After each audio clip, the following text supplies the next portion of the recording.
Hi, everyone. Welcome back to Coffee with Craner. Today I have Gillian Heisz on the podcast today, highly accomplished associate investment advisor at Allison Martinello Group at RBC Dominion Securities. But prior to that, this is somewhat of a newer role, spent over 15 years of senior financial experience co-leading a multi-million-dollar transformation and infrastructure development projects at the University of Windsor, and 7-year term as treasurer of community living, Essex County, also involved with a number of other boards that we had talked about. But finance is your background, your passion, and today we're going to jump into it and find out what fuels Gillian. So to start, speaking of fueling you, coffee, where's your favorite place? In town?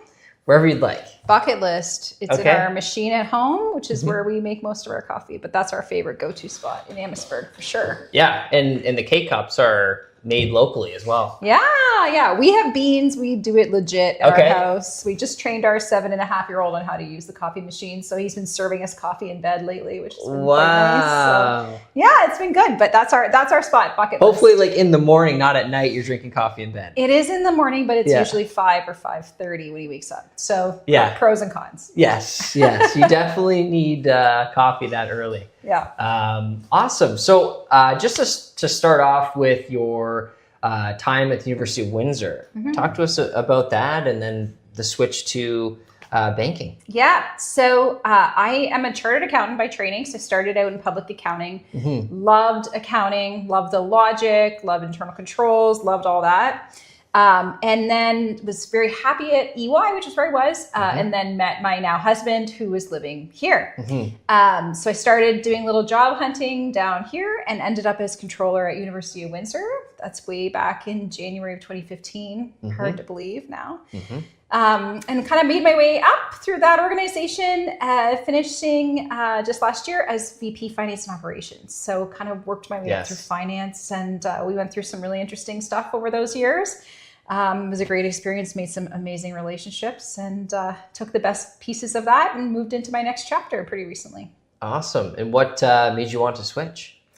Good question. So I think, everybody gets to a point in their career, mid-career moments where you kind of sit back and you think like, what did make sense for my life? And somebody really wise gave me the advice of like, before you think about doing anything new, always make yourself a life list, not a job requirements list, like a life requirements list. So do you want to be able to pick up your kids every day from school? Do you want to be able to go on the field trips? Do you want to work from home, or do you want to meet new people every day? What do you want your day-to-day life to look like?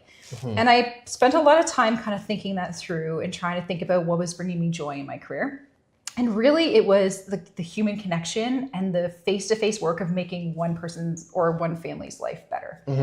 And that can be hard to come by in CFO roles. You're making the company, the community, the institution better, of course, and stronger with every decision that you make. But it's hard to feel that kind of personal satisfaction of knowing someone really well and knowing that you're helping their family. And so that was something that was really on my, life requirement list, which kind of led me towards finance and investing, which is a big part of my old job and something that I really enjoyed about it. So that's kind of how I ended up there.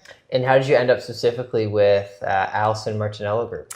Yeah, so Jonathan Allison and I have known each other for quite a long time. We met through the university. He was board chair for a period of time. And so we've gotten to know each other really well over the years, have really similar philosophies, but investing and relationship development. And so that was kind of a natural choice. And how have you been enjoying it? Very much enjoying it. It's a very strange feeling to be starting over a bit. It's all new systems, all new people, all new processes. Like, I'm not used to being the new guy, in the room. So that's been kind of a challenge in a lot of ways, but it's also been really fun. It's been fun to learn. And all the energy I hoped to get out of that, face-to-face client interaction, I'm really getting already. So that's been good. And what are you excited about most in this new role? Well, a big part of the reason why I wanted to work in investing specifically is it's an area where I think women can make a big difference. So there's not a lot of financial advisors that are women, but women are starting to really move wealth in a meaningful way in the community, right? They're entrepreneurs, they're professionals, they're also inheriting a lot of wealth. And in some cases, sadly, their husbands are passing away. They're more likely to be widowed, right, than their husbands are. And a lot of them don't really know what to do, have not really built a relationship with an advisor. And somebody told me the shocking stat that 70% of women change advisors in the first year after losing their husband. And so that felt like kind of an opportunity for human connection, that piece that I was talking to you about. And I've always been a woman in finance. It can be a lonely place to be. In accounting and in finance. And so I saw an opportunity to really make a difference there. And I've been kind of enjoying that already and hope to really continue to build on that, support more and more women, entrepreneurs and professionals as their kind of financial partner, their partner in financial health. Yeah, really good point. I mean, whoever the husband was working with may not be somebody that fits their needs and their personality and exactly. And people, and people think that women are more risk adverse than men, and that's not necessarily true. Women have a real interest in understanding, right? What's going on. They want to look at things from all angles when it comes to their investing. And women, want to be able to build a relationship, right? And so I hope to be, a partner to a lot of women in that way. Given that I do have a background in finance and investing, and I kind of also, being a woman, know what it's like to kind of walk into a room of all men and play that role. And now looking at your corporate career that you've had with university and EY, anything that you're bringing over to your role now that you could share? Yeah, so really three things. One thing that, I really prided myself on at the university, and also when I was treasurer and audit committee chair, is sometimes you have to be the person in the room who really understands something very technical, but can communicate it in a way that anybody understands it, right? And so you mentioned community living Essex County. Recently I had to present the financial statements at the annual member of meetings or meeting of members. And none of those people are accountants in that room, generally speaking. Yeah. And so it became kind of a bit of an art to be able to break it down. So I loved that part of my job, and that's very translatable. So that's kind of the first thing, is making concepts that are complicated more simple. The second thing is risk identification, mitigation is a huge part of being an accountant and being a controller or CFO. So when you join a public accounting firm, the first acronym they teach you of the millions of acronyms is WCGW. So what could go wrong? And they train us to think about that over and over. Okay, you're looking at a client's accounts receivable. What could go wrong? And it's really the same in what we do now, right? But we do it on a personal level. So what could go wrong with a person's retirement plan? What could go wrong with their plans to help their children pay for a down payment on a house? Those kinds of things. So a lot of the same lessons there. And then kind of the third piece, and this always surprises people when I talk about accounting, is it's all about relationships and people. People imagine accountants kind of being more quiet, working at their desk, not necessarily interacting with people. That's never been my style. I've always liked using my job as a way to build relationships. And I try to go into every room and build a relationship and build trust right away. And that's been really translatable for me too. What would be the best way when you're going into a room to build trust? Well, it's a lot about openness, but it's also a lot about curiosity, in my opinion. So you have to be able to ask the question, especially with something as vulnerable as people's money, finance, their retirement planning. It's such a vulnerable topic. And so really we spend a lot of time asking questions. And one of the first acronyms I learned at RBC is WAIT, which is something you're supposed to keep in mind in every client interaction, which is, why am I talking? And I do that quite a bit. I'm a talker, so I have to think about it sometimes. But you really want to put it on the person you're meeting with to tell you their story, right? And people love talking with themselves once they get comfortable. Yeah. But really, that's the only way I think there is to build trust, is show genuine curiosity in who the person is, what they want, and show them how you can help them. Absolutely. Now, when you went to become a chartered accountant, was there anyone in your family that was in finance? What inspired you to choose that career path? Yeah, that's an interesting question. So my mom is a chartered accountant. Okay. She's actually a fellow of the Institute. So she became a chartered accountant in the early 80s and taught accounting at Western for her whole career. She just retired last year.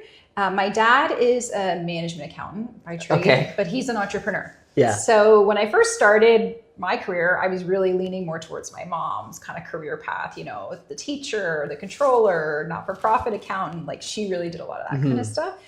And in the last couple of years, I've kind of tried to gravitate a little bit more towards what my dad likes to do, which is more entrepreneurial, right? Yeah. Building your own thing and really trying to impact, like take something small and make it big, try to really have that personal connection. So it's been kind of fun to be a mix of both. At least that's how I feel lately. Yeah. Okay. So you just, your genetics, you have accounting in your blood. Yes, that's right. Can't avoid it. No. For someone that's looking to, maybe get to the VP level at an institution, whether it be in education or a different field, or become a controller or VP of finance, are there steps that you would recommend they take that you may have took to get to that point of your career? I genuinely believe in our profession of accountants. Like I believe in the Institute. I believe in CPA Canada. And I think an accounting designation is a great first step to any career that really involves numbers, in my opinion. When I graduated, it was a tough time. It was 2009. So it wasn't like the job market was booming. And when I started business school, I kind of thought I wanted to be a publisher. I loved that part of, I loved writing, I loved creativity, and I enjoyed more of that stuff. And then I realized that wasn't a fit. Had a hard time kind of feeling exactly what I wanted, so I decided to do accounting. It made sense at the time. There was jobs, right? They were hiring. And also I was like, well, the worst case scenario is that I spend 3 years in an accounting firm and I get a designation.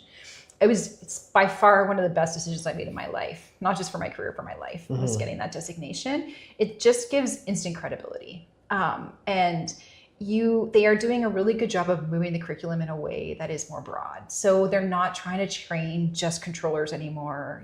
That was kind of an old way of thinking. They're trying to train people who can be problem solvers, based in numbers, but problem solvers, which is what I feel like I am today. Yeah, absolutely. Now, for someone that's looking to make a career change like you did, any advice? Because there's so many people that I've seen as a broker that they're working for the same institution. It's 30 years. They're looking for their pension and to get out. Yeah. They hate their job, but maybe they don't have the courage to make a change in their career. Yeah. For you, like, what would you say to those people? Well, someone in my old life in public accounting, when I was thinking about leaving that job, sat me down and I told him I'm nervous about how this is going to go. And he said, Gillian, have you been successful in your life up to this point? And I kind of thought it was a silly question. I'm like, well, of course. Yeah, like I'm sitting here at EY. I've just passed the UFI, of course. And then he looked at me and he says, well, then why would you not be successful after? And it was like a simple statement that someone said to me a dozen years ago that I still talk about all the time. Yeah. And so that kind of basis has given me a lot of confidence over my career to be willing to try new things. I know how to work really hard and I know how to build the connections, build the relationships to help me be successful. But I always go back to what Warren told me, which is if you've got the guts to be successful up to this point, that's not going to change going forward. Yeah. So some of it is confidence for sure. You got to choose a path, stick with it, and believe in yourself. You would know that too from your business, right? Yeah. It's not always easy. There's ups and downs. And for me, I've had to really define in my mind clearly what success looks like, because that's different than my old job, right? Like a really successful and productive day now might look totally different than a really successful and productive day in my old roles. So that's been an important mind shift for me too. But really it comes back to, one of the things I mentioned at the beginning, which is about your life list. And I genuinely believe in thinking about your life before you think about your career. Like, what kind of life do you want to live, and then pick a career that fits that and not the other way around. And that can be a really brave thing to do too. Right? Yeah. But for me, especially with the family and so many other things on the line, right? Exactly. And of course, I'm privileged to have a really supportive spouse who was like, yeah, let's try it. Let's do something different. And his career's ebbed and flowed just the way mine has, right? There was a lot of years where I supported him, and now there's years where he's going to support me. So I think partnership is really important too. Yeah, absolutely. And you'd mentioned like productivity from your last job to now. Like, How do those days look different? Yeah. So interestingly, I feel like I spent even more time with people than I did before. And I had a calendar that was full, a year out in my old job. I would look at my calendar and I'd have 10 meetings a day. But I actually feel like I spend way more time with people in my new role. But I think it's because it's more intimate. Exactly. Like the connections you're building are just deeper, right? And more personal, right? And it doesn't feel like transactional in that way, right? Like we're trying to get through these 3 goals. We're moving on to the next thing. No, it's more like this is a partnership that I want to have with you for 30 years. Let's move slowly. Let's be strategic about how we get to know each other and build trust. And you share with me what you want to share with me. And, I'll give advice where it makes sense. But yeah, it's less transactional, more strategic, and more compassionate. I think is going to be the other word I'm going to use. Yeah. Not to say that I didn't, think about compassion and the impact of people in my last job. Oh, for sure. Certainly did, but it's different now. Yeah, and I would imagine time fly like. The concept of time, looking at your old career to now, like time flies in the corporate world because it's just back to back to back. It's this massive conveyor belt and you're just going. Yeah. And there's no focus on yourself. Yeah. It's more, what can I do for the institution? Yeah, for sure. And, the 2 things that kind of stand out that I'm trying to really prioritize now is one is around mentorship. So that was something that I knew I was doing in my old job, but it felt really informal.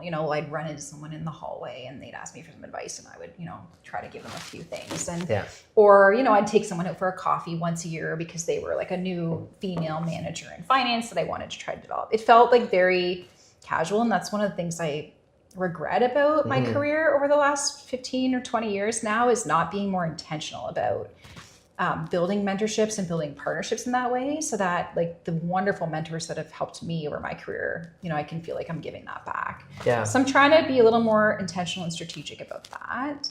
And that's been really paying off, right? It's such value add to your life when you feel like you're, deliberately making an impact on other people. Absolutely. And your new role now, would you say there's a lot of, like comparing it, like you're in the sales business almost. Yeah. In a way. Yeah. I think about it as a relationship business more than a sales business. Very little of what we do is selling investments. And very little of what we do is really even talking about investments in the market. Our team really starts with the client. The client is at the center of everything. And for us, the client's goals are where it starts. So a great analogy we use is if you came in and said, I would like to go on a trip. Should I take a car, a bus, or a train? I can't tell you that, right? Like, and that would be equivalent to you coming in and saying, Gillian, should I invest in stocks, bonds, GICs? What do you think? I have no idea. Where are you going? How fast do you want to get there? Are you afraid of flying, right? Like, what are the other things that I need to know about your trip to actually give you proper advice?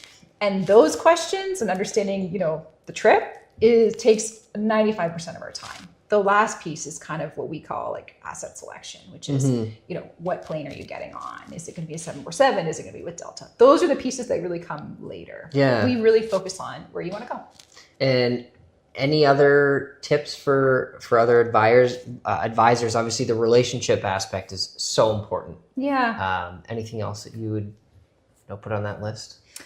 Well, I think like all entrepreneurs, it's a long-term investment, right? And so, a sales coach or business coach that I know has told me, for people to make a decision on any purchase, especially a service-based purchase, it can be like 8 to 16 connection points before you really get them to make that decision. So, that can be an email, a phone call, inviting them to an event. It can be running into them. It can then be them reading a social media post.